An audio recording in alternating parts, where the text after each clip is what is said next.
नमस्ते। चलिए Morgan Housel की जबरदस्त किताब द साइकोलॉजी ऑफ मनी के कुछ बड़े आइडियाज को समझते हैं। अक्सर लगता है कि पैसा मैथ्स है, पर असल में ये साइकोलॉजी का खेल है। तो क्या हो अगर अमीर बनना इस पर निर्भर करे कि हम सोचते कैसे हैं? चलिए देखते हैं।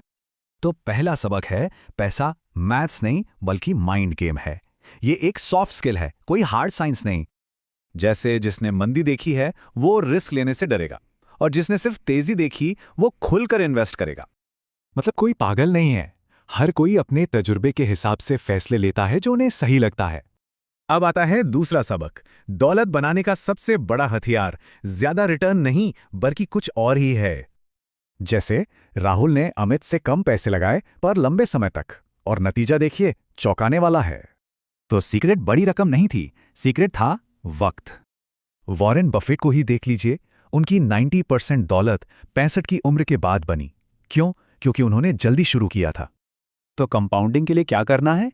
जल्दी शुरू करें, टिके रहें और अपने पैसे को बढ़ने दें।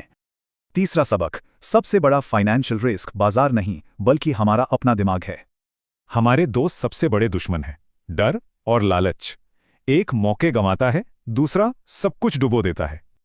मतलब जो चीज जरूरी है उसे उस चीज के लिए दांव पर मत लगाओ जिसकी जरूरत ही नहीं है।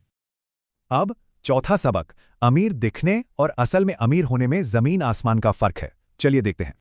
प्रतीक ज्यादा कमाकर सब उड़ा देता है, विवेक कम कमाकर भी बचाता है। 10 साल बाद असली दौलतमंद विवेक है।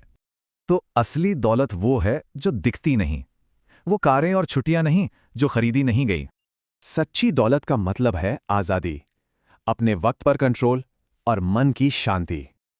और यहीं से आता है पांचवां और सबसे जरूरी सबक। पैसे का असली मकसद क्या है आखिर? असली दौलत ये कह पाना है, आज मैं जो चाहूं वो कर सकता हूं। रजत के पास ज्यादा पैसा है पर अनुष के पास ज्यादा जिंदगी है। असली दौलत अपनी शर्तों पर जीना है। तो फिर पैसे का असली गोल है क्या? अगर सिर्फ चीजें खरीदना नहीं तो फिर क्या? कैसे से चीजें नहीं, अपने वक्त पर कंट्रोल खरीदना है, अपनी आजादी। तो सवाल यह है, अगर दौलत वो है जो दिखती नहीं, तो ऐसी कौन सी दौलत बन रही है जिसके बारे में कोई नहीं जानता?